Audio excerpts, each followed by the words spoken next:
crowd. Yeah, manage yung crowd. Tapos diba, In their recent vlog, Filipino boy group SB19 showcased their true dedication and involvement in every aspect of their projects.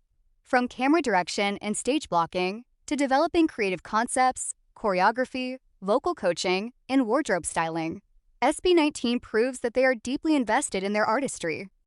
The vlog offers fans an intimate look into the group's collaborative process, highlighting how the 5 members brainstorm and contribute their ideas together. This behind-the-scenes glimpse underscores their passion for excellence and their commitment to creating meaningful and well-crafted performances. meron doon parang parang bago yung doon pa lang party. Makikita yung difference na medyo sila kalma. Tapos papasayungin natin. So, pag gano'n tapos bumaba ka lang sa baba. I mean, hindi ko kasi verse ulit siya eh. Pag pinakita mo yung basinga, yung verse din basinga, ganun din. Yung part mo. Malalaman mo naman ikaw, pagka nandun na, siguro pag live na. Pero ako gano'n, yung nararamdaman ko nung yung tayo, yung butas-butas yung mga kanta, yun ako siya nararamdaman. Kasi baka kailangan lang sa either papalitan yung kick ng ibang instruments or talagyan ng ibang patterns. Kung ba magsimaya mamaya, meron kami na. Kailangan kasi ako hindi na biglaan lang siya na pinakagawa. Yung tipong nandun sila sa barricade. Okay ka, sampa, sige. Ganun. So di ba pagka after pose, So doon sila doon habang nagsasalita si Josh sa camera about sa direction kung paano mangyayari, kilahin na namin. Or magbaba ng iba, kung dalawa man o isa, iba, ihatid nyo na kami doon sa pupunta.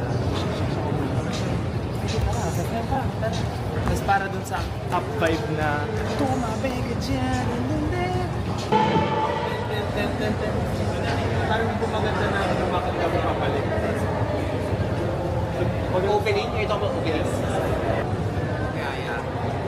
Pag lumaban, siguro at least si Josh kahit pag si Josh din, sa kanya Nililipat na yung camera mo. Ibang camera. Okay. So dapat sa alis na tayo doon.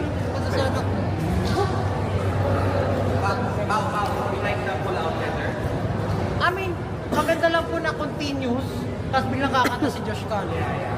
Kaya sabi nyo lumipat yung camera. Ako naman, content. Talaga, pinakita. Hindi, nasa ko ba?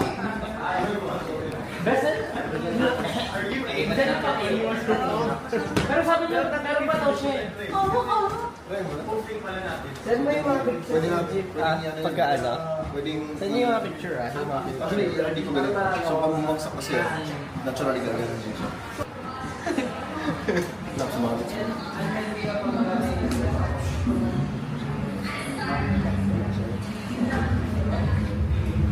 Okay, sakto lang. Pag ginanong mo sa picture, maganda. Tapos, magdadala na ako ng bootcut jeans. Sa pants. Oo, na pants. Para sa kanila. Dala na lang ako ng bootcut. Dala ka na lang. Dala, bootcut para sa kanila. Actually, meron akong polo sa bahay. Yung... Same na ito. Check up Talaga. Pero dark na camo. Pwede mo may to? Pwede mo i-try ito? Tapos, laging siya naman na top.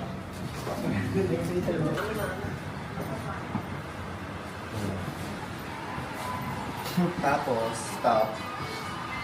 Anong kulay? Iniisip ko sa kanya medyo dark na dito. Pero mas maganda sa lang yung baby tea na. Mamaya na. Para... Ang hatid ng wagon hanggang stage lang eh. So maglalakad kayo ulit papunta ng main stage. Dapat may extend na lang yung SB19's hands-on approach not only elevates their artistry, but also sets a new standard of artist involvement in the industry, inspiring fans and fellow artists alike. Sumisigat ng stems na dapat kailangan talaga siya. Siguro ako Sa iMag. may extra sakot na po namin yung iMac sa When you guys spread out kanina. Okay. Sorry. I did not. Mention na ba sa creatives yun? Yung gagayahin namin na blockings, yung sa merry-go-round na photo. Walang sinasabi sa amin. Wala pa. Yes. Meron yun. Gagamitin yun sa ending ng visuals ng wakas. Yung merry-go-round.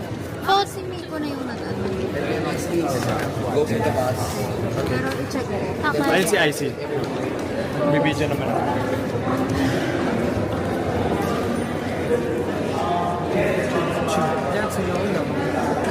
Kung binigay na sa akin ng nakakat, diba? Kasi meron din silang stem ng vocals. So, kung binibigay na ng nakakat, hindi ko yung ginagamit. Parang sinusundan ko yung pattern nun. So, gamit yung tunay na stem.